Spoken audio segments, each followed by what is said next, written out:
an Apple. It's far superior. So, and again, that comes from that one-on-one interaction. And that perspective is what gives us the feeling that we have an opportunity to really contribute to solving that problem. And that's where Apple's going. Now,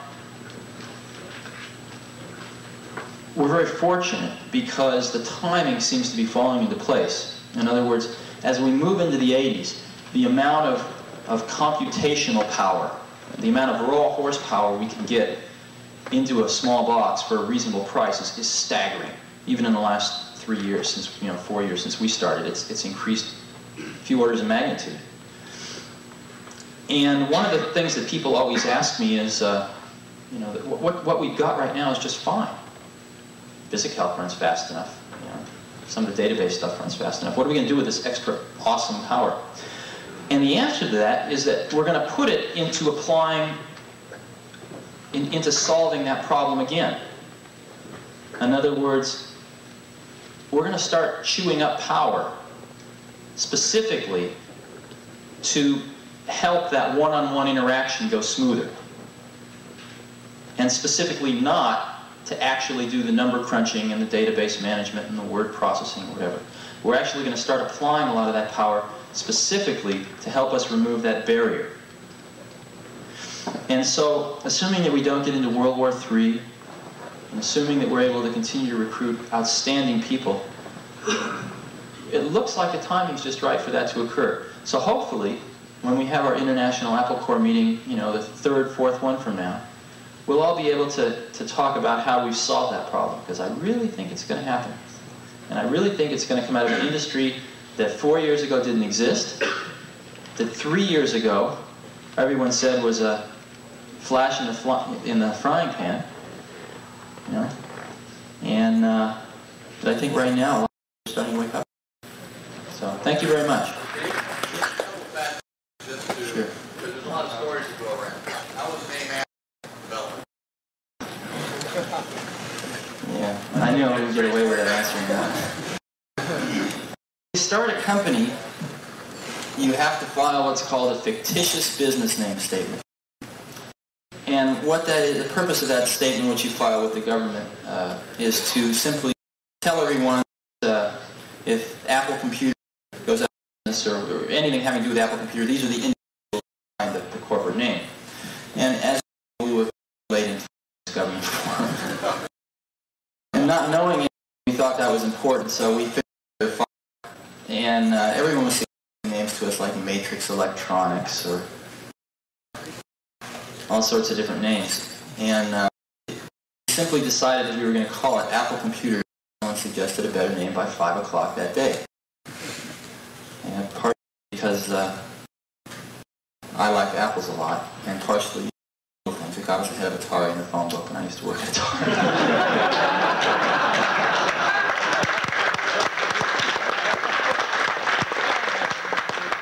But we re-examined it on a regular basis, and we found that the juxtaposition of something that seemed to epitomize what we were going after, which was the simplicity and yet very refined sophistication.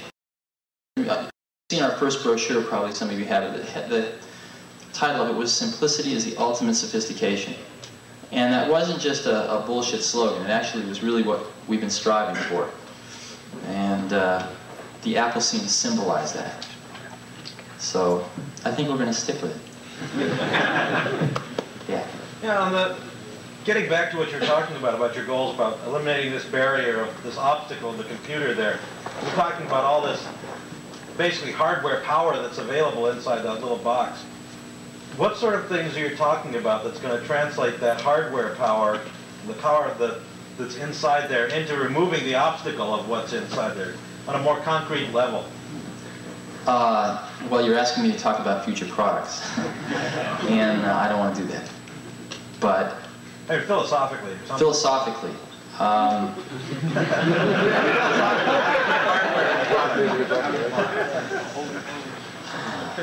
first of all, we've done an awful lot. When we first started out, we didn't know how to spell the word software, and gradually we've learned we've gone through the standard motions of setting up an internal application software department, which proceeded to fall on its face, picking it up and watching it fall on its face again. Finally, we went through a phase where we decided that what we were selling was solutions, not hardware, and so we realized that software was a big part of the solution, and therefore we better get our software act together. As a matter of fact, now we have more people in software engineering than hardware engineering. You know, our engineering department's over half people are devoted to software. And a lot of times we ask ourselves what software is.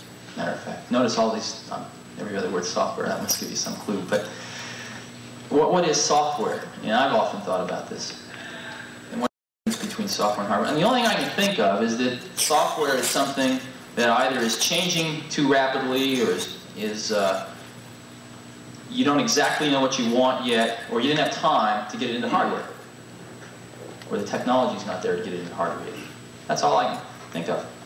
So, and what I see happening is that more and more software is getting integrated into hardware. Yesterday's software is today's hardware. So, those two things are merging, I think. And the line between hardware and software is going to get finer and finer and finer and finer. And one of the ways that we're approaching the problem of how to remove the barrier is to try to look ahead a few years and make some predictions as to where the technology will be, both hardware and software technology, and how they're going to be merged together, and at the same time looking at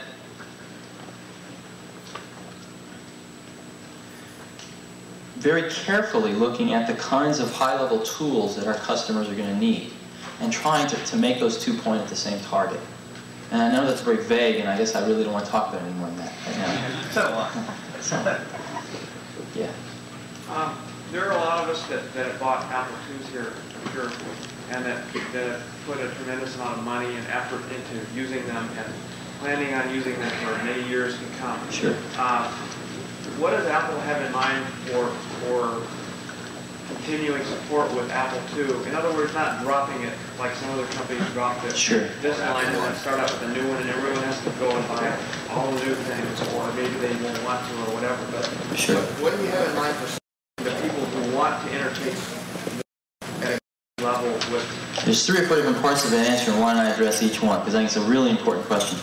For some crazy reason in the universe, 2 people from Los Altos and Cupertino, California managed to want something that just so happened to be what about 1 million other people wanted. And it seemed to fit the need fairly well. So well, matter of fact, that in the last 2.5 years, nobody else has come close. So, I don't think Apple II is ever going to be obsolete. To answer it in another angle, the second angle, Apple is eventually going to have a broader line of products. Simply because, let's look at automobiles. Compare a Volkswagen Rabbit and a dump truck and a Mercedes-Benz, let's say. They all have transmissions, they all have engines, 4 wheels, seats. And they basically all perform the same basic function in transportation. What's the difference? There's a difference in emphasis. There's a difference in emphasis. And I think that that's what we're going to look at doing is potentially broadening the product line with computers with a different emphasis, slightly different emphasis than an Apple II. And